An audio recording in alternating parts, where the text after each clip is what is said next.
A pesar de la declaración del profeta Isaías de que los asirios no harían daño a Jerusalén, hubo tensión y temor entre algunos de los ciudadanos. Segundo libro de Crónicas 32, del 9 al 10 y del 18 al 20, y segundo de Reyes 19, del 32 al 34.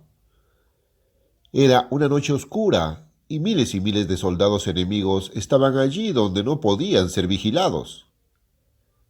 La gente de la ciudad solo podía adivinar lo que los asirios estaban haciendo o se preparaban para hacer.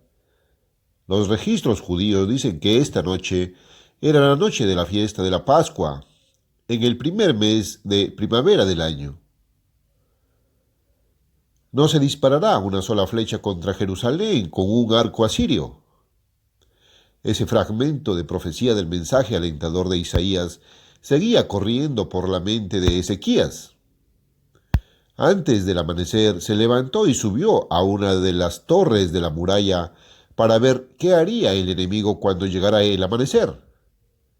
Con la primera luz gris hubo un descubrimiento extraño pero tranquilizador. No había soldados asirios a la vista alrededor de la ciudad. Todo lo que se podía ver cuando salía el sol eran muchas filas de tiendas montadas y algunos caballos y carros en el campamento lejano. Tal vez sea un truco para tratar de atraer a algunas de nuestras tropas fuera de la muralla, observó un oficial. Todos ellos no podían estar durmiendo tan tarde. La aparente ausencia de hombres en el vasto campamento asirio era un verdadero enigma. Una de las hipótesis era que las tropas enemigas estaban escondidas en sus tiendas. De repente, otro ejército apareció a la vista en el suroeste. Sus estandartes pronto demostraron que eran asirios. Marcharon hacia el tranquilo campamento y se vio a algunos de ellos correr de un lado a otro. Luego se reagruparon rápidamente y partieron rápidamente hacia el norte. Pero todavía nadie salía de las tiendas. ¿Era todo esto una especie de truco? Tenemos que enterarnos de lo que está pasando y la única manera es salir y averiguarlo, dijo Ezequías a sus oficiales. Pero no quiero que se le ordene a nadie que vaya al campo enemigo a investigar. Lo más justo sería llamar a algunos voluntarios. Tantos soldados audaces sentían curiosidad por los asirios que habían muchos más voluntarios que el número necesario para la patrulla de exploradores fuera de las murallas de Jerusalén. Ezequías y sus oficiales, así como muchos otros en la cima de la pared, observaron atentamente a los ansiosos voluntarios mientras avanzaban cautelosamente hacia la masa de tiendas. El intrépido pequeño grupo de investigadores llegó al campamento enemigo sano y salvo y se acercó cautelosamente a la tienda más cercana. Al mirar adentro, solo vieron un montón de mantas del ejército. Sin embargo, una mirada más cercana reveló soldados asirios muertos tendidos bajo las mantas. Los siguientes minutos estuvieron casi más allá de lo que creían los soldados de Judá. Corrieron de tienda en tienda para encontrar cadáveres en todos los refugios. Decenas de miles de soldados asirios aparentemente habían muerto mientras dormían por alguna causa misteriosa. Todo el ejército sitiador estaba muerto. Esto explicaba por qué Sennacherib y su otro ejército habían partido tan repentinamente hacia el norte. Cuando la noticia de la muerte del enemigo llegó a Jerusalén, Ezequías y el pueblo quedaron tan estupefactos como aliviados. Dios había pasado por alto a su pueblo y había castigado a los asirios tal como lo había hecho en Egipto bajo Moisés en la primera Pascua. Una parte del ejército fue enviada para apoderarse de cualquier cosa de valor dejada por los asirios. Más tarde, ese mismo día, miles de soldados de Judá enterraron y contaron los cadáveres, cuyo número ascendió a 185,000. Segundo de Reyes 19:35. Al día siguiente se celebró en Judá, especialmente en Jerusalén. Había algo más que música, baile y fiestas.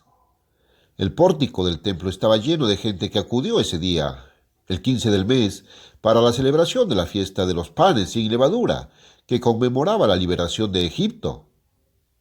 Ahora alababan a Dios y daban gracias por el gran y misterioso milagro que había alejado a los asirios de Jerusalén. Probablemente no había nadie más agradecido que el rey, que sintió como si su nación se hubiera liberado de repente de una soga mortal. Mientras la gente regresaba a sus granjas y ocupaciones regulares y comenzaba a reparar las ciudades y pueblos dañados por los invasores, el rey Sennacherib y su otro ejército se trasladaron a Asiria sin demora. Muchos meses antes, el arrogante gobernante asirio había barrido despiadadamente hacia el oeste desde su nación hasta el Gran Mar y luego hacia el sur hasta Egipto, abriendo un amplio camino de conquistas en virtud del vasto tamaño de su ejército. Regresar a Nínive con solo una fracción de su fuerza de combate era una de las cosas más humillantes que le podían pasar a este hombre profano y jactancioso. Pero no podía mantenerse alejado para evitar su vergonzosa situación y, sin embargo, seguir compartiendo el reinado. Había otros que estaban ansiosos y listos para reemplazarlo. Estaba a punto de arrepentirse de las declaraciones que había hecho sobre el Creador. La extraña aniquilación de uno de sus dos ejércitos fue algo que no pudo evitar conectar con el Dios de Israel. Sin embargo, después de regresar a su capital, continuó durante años adorando en el santuario del dios pagano Nisroch, a quien regularmente pedía ayuda para mantener las conquistas que había hecho. A medida que pasaban los años, esto no parecía muy esperanzador a menos que pudiera reunir y entrenar continuamente nuevos ejércitos, a pesar de que había dejado muchos hombres en estas ciudades y naciones para tratar de mantenerlos sometidos. Segundo de Reyes 19:36. Si Sennacherib esperaba resultados rápidos y poderosos debido a sus oraciones y sacrificios a Nisroch, hubo, por supuesto, solo decepción. Pasaron casi 29 años. ¿Por qué mi Dios nunca hace milagros por mí?, preguntó un día a sus consejeros. Hay muchos informes de que el Dios de Judá ha hecho y sigue haciendo grandes cosas por su pueblo. ¿Existe alguna forma secreta de obtener realmente la ayuda de un Dios? Si la hay, quiero saberlo. El rey, con el ceño fruncido, acentuó su demanda con un fuerte golpe de puño en el brazo de su silla. Hubo un silencio tenso hasta que uno de los asesores habló vacilante. Ha hablado de algo difícil de discutir, señor, empezó a decir el hombre. ¿No has oído cómo los sirios, los moabitas y algunos otros pueblos hacen sus súplicas más efectivas a sus dioses? Yo haré las preguntas, gritó Sennacherib con impaciencia. Solo dime de qué estás hablando. Me refiero al sacrificio de seres humanos, respondió el consejero con inquietud, especialmente de un hijo primogénito. Por supuesto que he oído hablar de eso, espetó el rey. ¿Sigue el pueblo de Judá esa costumbre? No conozco ningún caso reciente, fue la respuesta. Pero hay una leyenda que dice que hace cientos de años a un patriarca hebreo llamado Abraham, Dios le ordenó matar a su hijo primogénito y quemarlo en un altar. Cuenta la leyenda que Abraham comenzó a cumplir la voluntad de su Dios, pero en el último momento se le impidió causar la muerte de su hijo. Sin embargo, había demostrado que estaba dispuesto a obedecer a su Dios. Y Dios estaba tan complacido que no solo recompensó a Abraham, sino que también prometió protección y prosperidad a los descendientes de Abraham. Génesis 22. El registro bíblico de lo que le sucedió a Sennacherib en ese momento es limitado. Otros registros, aunque menos fiables, hablan del plan del rey asirio para obtener ayuda de su dios Nisroch, llegando a extremos mayores que los de los sirios y los moabitas. Estaba particularmente impresionado por la historia de Abraham, a pesar de que Abraham no había sido requerido para llevar a cabo las instrucciones originales de Dios. Sennacherib razonó que si un Dios podía ser complacido por el sacrificio de un hijo, ese Dios estaría doblemente complacido por el sacrilegio de dos hijos. Los dos hijos que tenía en mente eran Adramelech y Sarecer, de quienes sabía que tenían grandes ambiciones de sucederlo como gobernante de Asiria. Creía que si podía ganarse el favor de Nisroch, se le daría el poder y el éxito que necesitaba para restablecerse como lo que durante mucho tiempo había afirmado ser el rey más grande del mundo. Para llevar a cabo su diabólico plan, Sennacherib necesitaba la ayuda de sirvientes de confianza, al menos uno de los cuales resultó ser digno de confianza para sus hijos en lugar de para él. Cuando los hijos se enteraron de lo que el rey pretendía hacer, cambiaron las cosas escondiéndose en el templo pagano y matando a su padre mientras estaba inclinado ante la imagen de Nisroch. Segundo de Reyes 19:37 y segundo de Crónicas 32:21. Con el rey eliminado, podría haber sido una cuestión de qué hijo dispondría del otro para ganar el trono. Pero ninguno de los dos llegaría a ser gobernante. A pesar de que su crimen se había cometido en secreto, se sospechaba tanto de ellos que se dieron cuenta de que significaría la muerte permanecer en Nínive o incluso en cualquier lugar de Asiria. Lograron escabullirse de la ciudad y escapar a Armenia, una nación al norte en cuya tierra estaban las montañas en las que se detuvo el arca de Noé después del diluvio de la tierra. Génesis 8:4.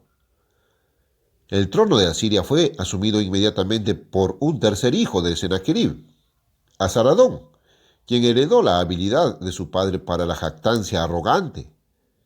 Con el tiempo, se refirió a sí mismo como poderoso, heroico, gigantesco, colosal y el rey de reyes de Egipto, donde su ejército ganó una gran batalla.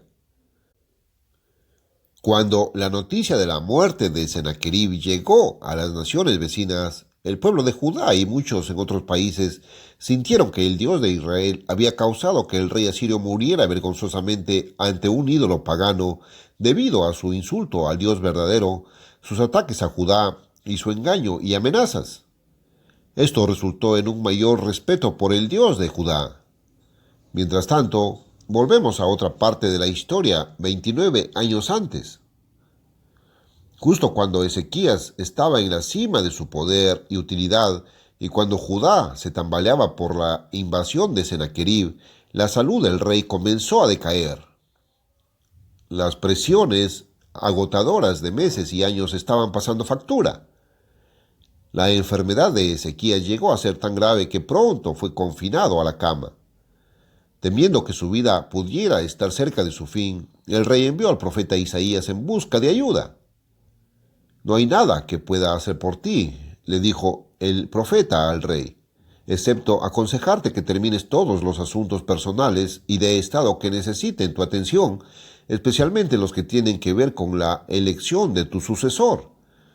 Dios se ha propuesto quitarte la vida muy pronto». A pesar de que se dio cuenta de que se enfrentaba a la muerte, Ezequías se sorprendió y consternó al enterarse de que Dios lo iba a dejar morir, obviamente sin responder a una oración del profeta. Al reflexionar, se dio cuenta de que incluso las oraciones de un hombre muy cercano a Dios, como Isaías, no siempre podían alterar el propósito del Creador del universo. Tal vez Dios le había dicho a Isaías que su exhortación sería inútil en este asunto de cuándo iba a morir el rey. La situación no disminuyó la estima de Ezequías por el valor de la oración. Sabía que este era el momento de hacer su propia petición intensa, independientemente de la presencia de sus asistentes e Isaías. Girándose para poder ocultar su rostro hacia la cabecera de su cama, que estaba contra una pared, invocó a Dios en silencio pero con fervor. «Te ruego que no me quites la vida ahora», oró Ezequías. «Excepto por las veces que he cometido errores insensatos, tú sabes que he guardado tus leyes. Prometiste larga vida a los reyes de Judá que serían obedientes. Si he sido útil hasta ahora, ¿no seguiría haciéndolo durante más años? Permítame seguir sirviéndole a usted y a su pueblo. Extiende mi vida lo suficiente como para que pueda traer un hijo al mundo que ocupe mi lugar. No dejes que la tumba me trague. A partir de allí, ¿cómo puedo alabarte o guiar a tu pueblo? Al menos no me lleves hasta que pueda estar seguro de que los asirios no volverán a molestar a nuestra nación». Segundo de Reyes 20 del 1 al 3. Al oír sollozos ahogados que salían del lecho del rey, Isaías se volvió tristemente y salió de la habitación en silencio, susurrando a los asistentes que hicieran lo mismo por un rato. Al pasar por uno de los jardines del palacio al salir, una voz clara le llegó. Vuelve al rey, Isaías. Dile que he oído la oración que acaba de pronunciar y que conozco las causas de sus lágrimas. Dile que yo lo sanaré. Dentro de 3 días podrá caminar hasta el templo y dar gracias. Segundo de Reyes 25. Añadiré 15 años más a su vida. Ezequías pronto tendrá el hijo que desea y tiempo para llevar a cabo planes para la prosperidad continua de la nación. Durante el resto de su vida, continuaré protegiendo a Jerusalén por mi propio bien y por el de mi siervo David. Estas bendiciones vendrán a Ezequías a causa de su obediencia. Cuando Ezequías escuchó las sorprendentes noticias de Isaías, se llenó de alegría. Al mismo tiempo, le resultaba difícil creer plenamente que Dios había abandonado tan repentinamente su intención de quitarle la vida. Me has dado una gran esperanza, le dijo al profeta. Pero, ¿cómo puedo estar seguro de que seré sanado en 3 días y podré ir al templo? ¿Hay algún tipo de signo inusual por el cual puedas probar estas cosas? Isaías reflexionó por unos momentos, luego señaló a través de una ventana un objeto en el patio contiguo. Ahí está el enorme reloj de sol de tu padre Acaz, observó el profeta. La sombra proyectada por su gnomo en sus escalones indica claramente la hora del día. Si Dios mueve rápidamente esa sombra hacia atrás o hacia adelante 10 pasos, ¿creerás tú que serás sanado? Depende de ti decidir en qué dirección se debe mover la sombra. No sería gran cosa que la sombra avanzara sobrenaturalmente como lo hizo cuando murió mi padre, respondió Ezequías. Creeré que seré curado si la sombra se mueve hacia atrás 10 pasos, lo que sería un milagro aún mayor. A pesar del dolor causado por la inflamación en su cuerpo, especialmente cuando se movía, el rey pidió a sus asistentes que lo apoyaran para que pudiera ver claramente la sombra proyectada por el asta del reloj de sol a través de uno de los escalones que indicaban las horas. Después de que Ezequías se sintió bastante cómodo, Isaías hizo un gesto para que se callara. Segundo de Reyes 20 del 8 al 11 y segundo de Crónicas 32-24.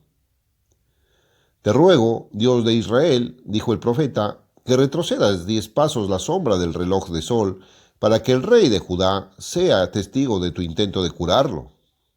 Ezequías, Isaías y los asistentes observaron los cielos con intensa fascinación mientras la sombra del reloj de sol comenzaba a moverse hacia atrás.